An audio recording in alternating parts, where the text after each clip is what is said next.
नमस्कार, मी अश्विनी पुरी आणि तुम्ही पाहता DS न्यूज 24। संगमनेर आणि पारनेर तालुक्यांना जोडणाऱ्या महत्त्वाच्या मांडवे पुलासंदर्भात एक धक्कादायक माहिती समोर आली आहे। पुलावरील मोठा खड्डा आणि त्यातून उघडे पडलेले लोखंडी गज यामुळे गंभीर अपघाताचा धोका निर्माण झाला। ऐन पावसाळ्यात मुळा नदीला पूर येत असल्यामुळे पुराची स्थिती अधिक धोकादायक बनली असून सार्वजनिक बांधकाम विभागाकडून या गंभीर समस्येकडे दुर्लक्ष होत असल्याचा गंभीर प्रकार उघडकीस आलाय। त्यामुळे नागरिकांनी संताप व्यक्त केलाय। मांडवे पुलावरून दररोज शेकडो चारचाकी, दुचाकी तसेच अवजड वाहनांची वाहतूक सुरू असते, मात्र पुलावरील मोठ्या खड्ड्यांमुळे वाहन चालकांना जीव धोक्यात घालून प्रवास करावा लागतोय। खड्ड्यांतील लोखंडी गज अक्षरशः उघडे पडल्यानं कोणत्याही क्षणी मोठा अपघात होण्याची भीती व्यक्त केली जाते। पावसाळ्यात नदीला पूर येतो हे संबंधित यंत्रणेला माहीत असतानाही पुलाच्या दुरुस्तीकडे वेळेत लक्ष न दिल्यानं सार्वजनिक बांधकाम विभागाचा भोंगळ कारभार समोर आलाय।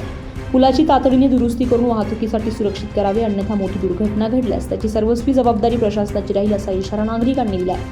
नागरिकांनी सार्वजनिक बांधकाम विभागाने तातडीने पुलाची पाहणी करून खड्डा बुजवावा आणि आवश्यक दुरुस्तीची कामे युद्धपातळीवर हाती घ्यावीत अशी जोरदार मागणी केली आहे।